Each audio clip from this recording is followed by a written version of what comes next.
Central point पे ध्यान दीजिए और पॉइंट के पहले इस टॉपिक पे ध्यान दीजिए। Terminology use in coordination compound.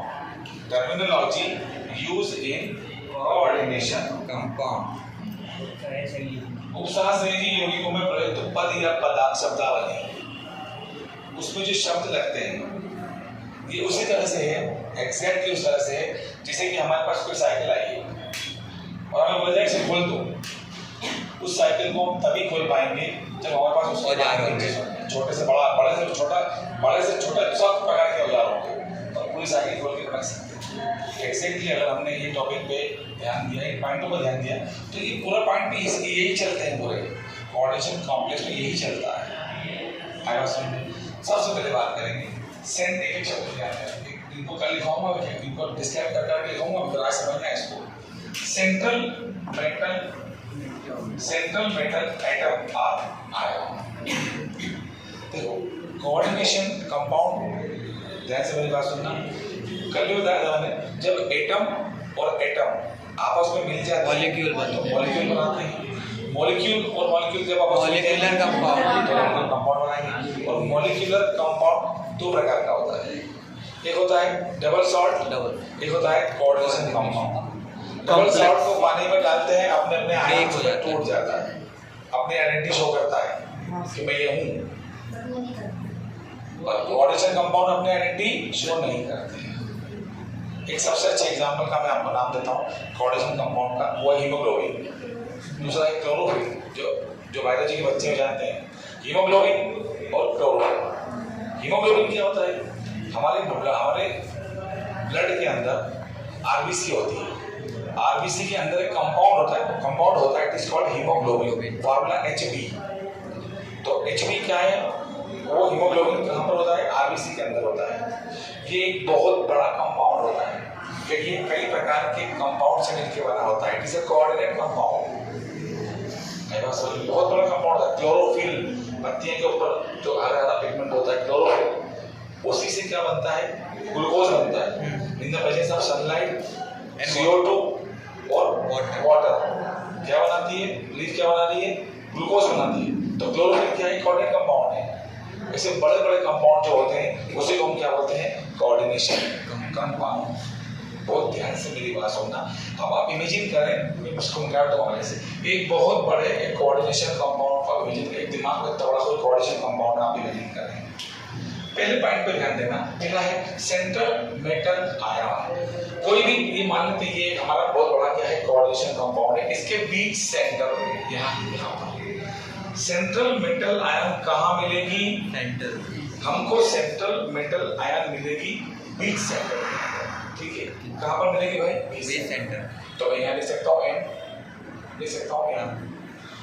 या तो मेटल रहेगी या उसकी आयन रहेगी, या तो मेटल ही है या वो आयन फॉर्म में भी रह सकता है। अगर आयन फॉर्म में रहेगा तो प्लस लगा सकता हूँ, दो प्लस दो पॉजिटिव भी हो सकते हैं, या ना भी रहे, इसलिए मैंने दो ही नाम लिखे हुए हैं। बोल पे ध्यान दो, सेंट्रल मेटल एटम और आयन, या तो बीच सेंटर में। बहुत ध्यान से मेरी बात सुनो, बीच सेंटर यानी पूरे कोऑर्डिनेशन कॉम्प्लेक्स के, पूरे कोऑर्डिनेशन कंपाउंड के बीच सेंटर की बात कर रहा हूँ। तो बीच सेंटर में हमें कौन मिलेगा? Central metal. ये बात समझ गए? बीच कोऑर्डिनेशन कंपाउंड के बीच सेंटर में कौन मिलेगा? Central metal. क्लियर है? यहाँ पे कोई दिक्कत नहीं। बीच सेंटर, लास्ट बार पूछ रहा हूँ, बीच सेंटर में कौन मिलेगा? Central metal. अगर बीच सेंटर में सेंटर, अब यहाँ इधर में 2D पे काम, 2 डायमेंशन काम चलेगा, इधर 3D काम समझाऊंगा, ठीक है? तो आइए बात करते हैं। तो बीच सेंटर में हमको मिलता है मेटल। बीच सेंटर में कौन मिलेगा? मेटल। या मिलेगी मेटल की आयन। आयन 2D काम चल रहा है, वहाँ 3D काम चलेगा, ठीक है? बीच सेंटर, यहाँ पे बीच सेंटर की बात करें, ये यहाँ पे या तो हमको M मिलेगा या हमको M+ आयन। कोई दिक्कत नहीं है। क्या पहला पॉइंट क्लियर हुआ? लास्ट बार बोल रहा हूँ, कोऑर्डिनेशन कोऑर्डिनेशन कॉम्प्लेक्स के बीच सेंटर में एक मेटल होती है या मेटल आयन होती है। और चूंकि मेटल एटम का होता है, तो मेटल क्या बना है, एटम का बना है, तो मेटल आयन बोलते हैं। या तो मेटल आयन बोलूंगा या मेटल बोलूंगा। तो बीच से लास्ट सेंटर बोल रहे हो, बीच सेंटर में कौन मिलेगा, मेटल आयन। कोई दिक्कत नहीं आता, यानी पहला पॉइंट को मैं निशान लगा सकता हूँ कि सर पहला पॉइंट तो हमको समझ में आ गया, पहला पॉइंट समझ में आ गया, कोई दिक्कत नहीं। Now second point ligand. Second point क्या है बेटा, ध्यान से समझना। सेकंड पॉइंट को समझने के लिए मेटल से या मैं लिख देता हूँ आपको, metal or attach atom ion molecule. इस मेटल से जो भी सेंटर में, उससे तीन चीज जोड़ सकती है आगे। कोई दूसरा एटम आके जोड़ सकता है, पहली बात। कोई दूसरी आयन आके जोड़ सकती है, दूसरी बात। और तीसरा कोई मॉलिक्यूल जोड़ सकती है।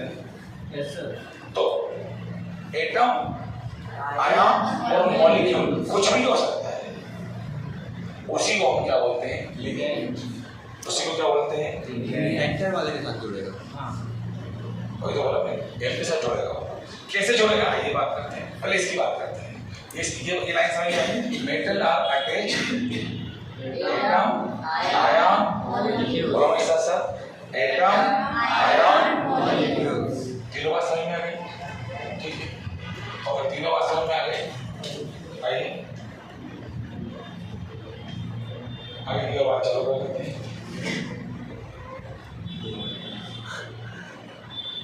क्लियर है, कोई दिक्कत नहीं आता। चलो, तो मेटल से आके, इस मेटल से या सेंटर जो सेंट्रल मेटल है या मेटल की आयन है, इससे कौन आके जोड़ रहा है, लिगैंड। कैसे आके जोड़ रहा है, या तो कैसे जोड़ जाए, ऐसे आ जाए। थोड़ा छोटा कर देते हैं ना समझाने का, आया समझ, क्लियर है, कैसे आके जोड़ रहा है। 3D का में काम चलता है, 2D में काम लिखना इसी अंदाज में, पर समझना इसको समझना है।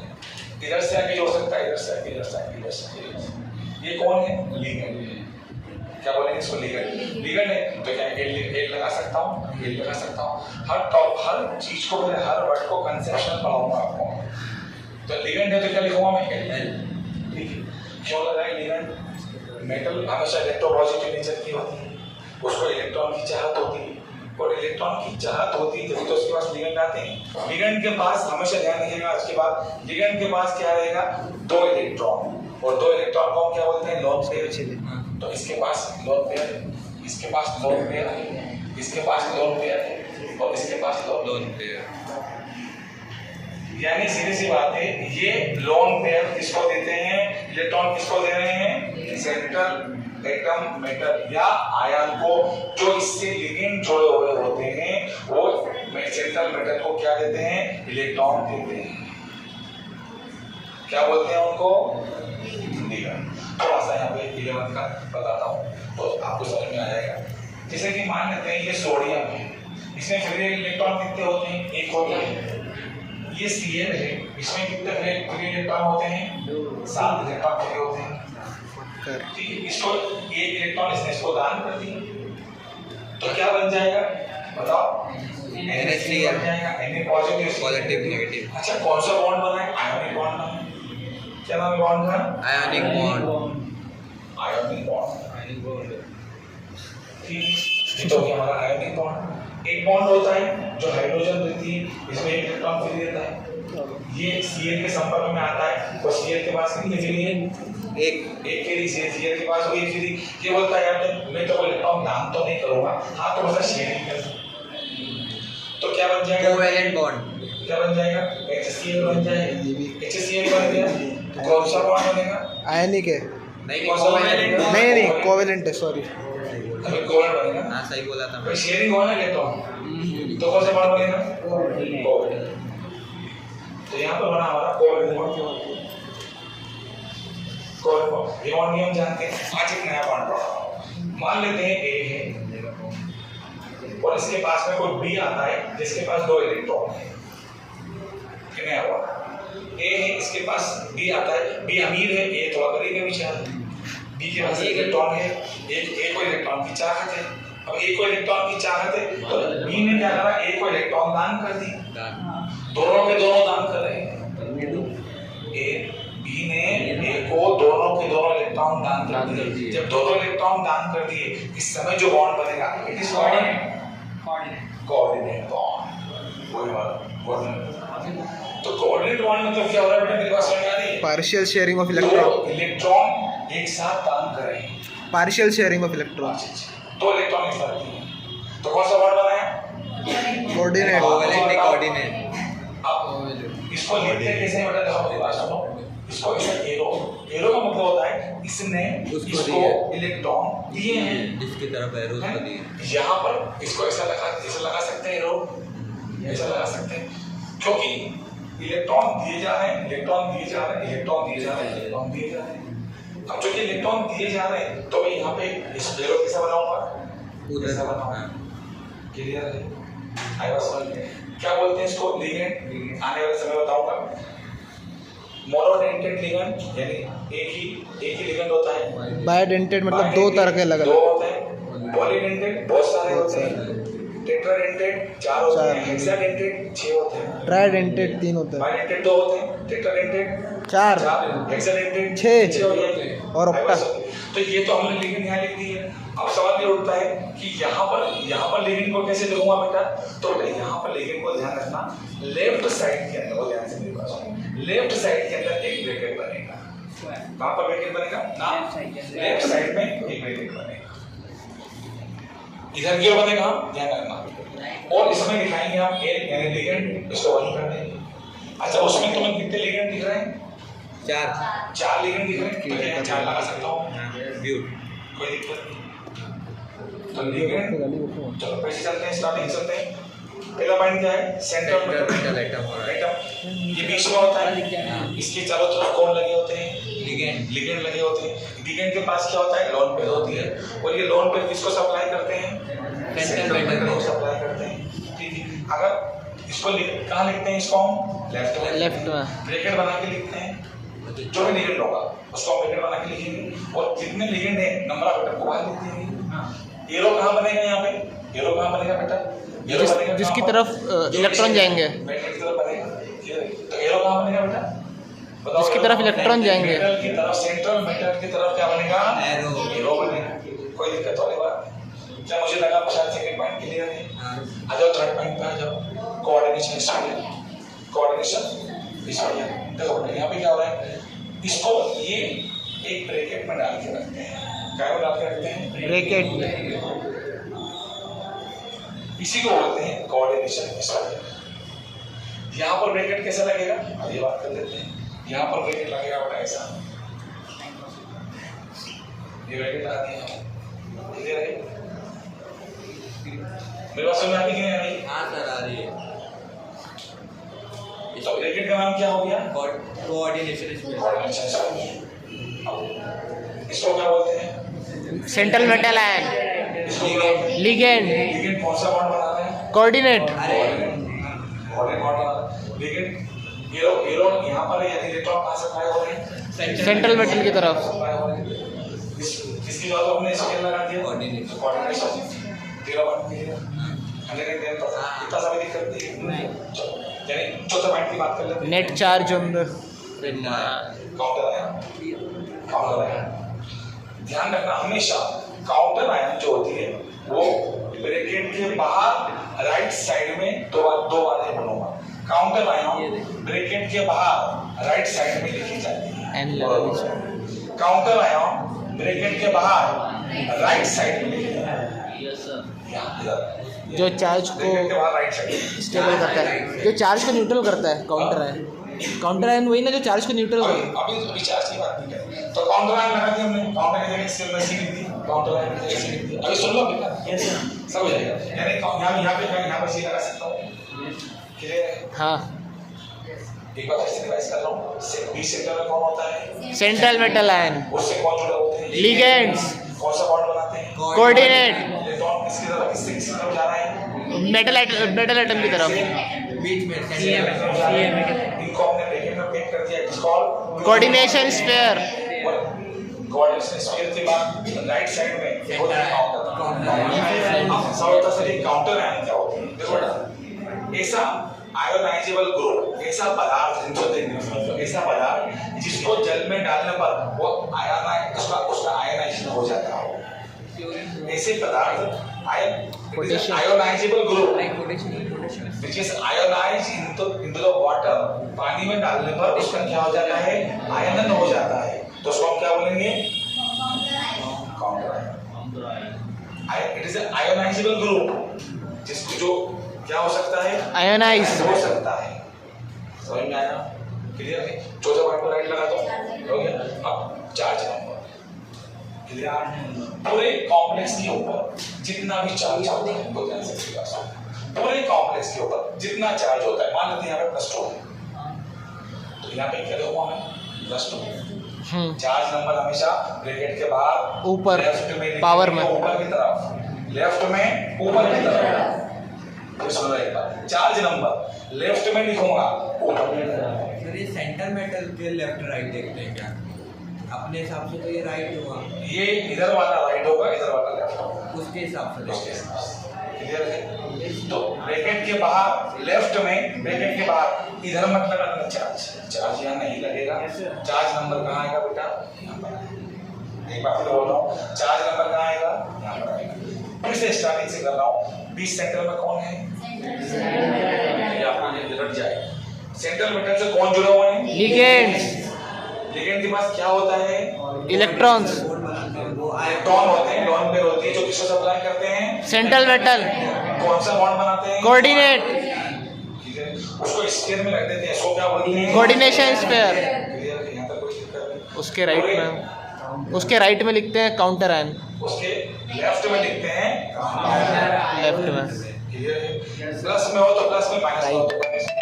अब आप बताओ इसकी काउंटर आयन की कितनी है? इसकी +2 प्लस 4 भी सकती है, जितनी भी होगी वो लिखते हैं, कोई दिक्कत नहीं। ऑक्सीडेशन नंबर बच्चे ही कंफ्यूज होता है, ध्यान से मेरी बात सुनना। तो चार्ज नंबर क्या होता है? पूरे कॉम्प्लेक्स के बाहर, ब्रैकेट के बाहर, मेरी बात समझ क्या बोल रहे हो मैं? ब्रैकेट के बाहर का जो मैं लिखूंगा उसको मैं क्या बोलूंगा? Charge number. एक बार और, ब्रैकेट के बाहर में क्या लिखूंगा? Charge number. कोई दिक्कत नहीं है। मगर ब्रैकेट के अंदर जो चार्ज सेंट्रल मेटल एटम पे होगा, उस चार्ज को मैं बोलूंगा ऑक्सीडेशन नंबर। जो चार्ज सेंट्रल मेटल एटम पे होगा, एक बार सुनो, जो चार्ज सेंट्रल मेटल एटम पे होगा उसको मैं क्या बोलूंगा? Oxidation number. क्लियर है? वही ना कि कितने लिगेंड जुड़े हैं उससे, मेटल से। हाँ, मेरी बात समझ में आ रही है? हाँ। क्लियर है? ऑक्सीडेशन नंबर समझ में आया? यस और नो? क्लियर है? तो मान लेते हैं यहाँ पे जुड़ा हुआ है +2। क्लियर है? अब एक एग्जांपल, एक कोई सा भी एग्जांपल ले लेते हैं। एक एग्जांपल मैं लेता हूँ, अब आप लोग मुझे बताइएगा कि मैंने क्या लिखा सही है।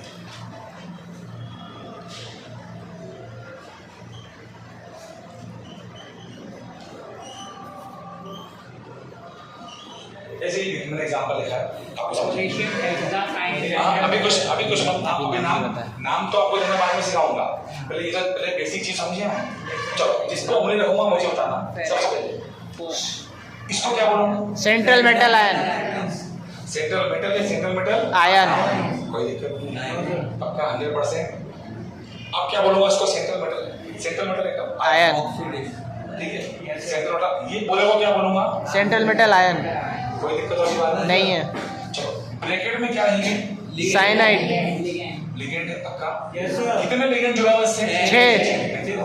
कोई दिक्कत वाली बात नहीं है। ठीक है, चलो इसको हमने कहाँ में पिक करके रखा हुआ है? कोऑर्डिनेशन स्फीयर में। ठीक है, राइट साइड में काउंटर आयन। काउंटर आयन, और इसके ऊपर चार्ज नंबर। मेटल के ऊपर चार्ज ऑक्सीडेशन नंबर। क्लियर है? एक बार और सब में आ जाओ, एक बार आ जाओ। मेटल ब्रैकेट के अंदर ligand. Ligand how many ligand? 6 जितने लिगेंड हो यहाँ लिखेंगे 3 तो 3 4 4 5 तो 5 10 तो 10 कोई दिक्कत नहीं। काय बोलते हैं इसको? कोऑर्डिनेशन स्फीयर काउंटर है काउंटर नहीं चार्ज नंबर ऑक्सीडेशन ये लाइन से बता दिया। काउंटर आयन ये मेटल लेटर ये oxidation number ligand number of ligands और ये चार्ज नंबर बस ओके ठीक है। अरे भाई बंद करो।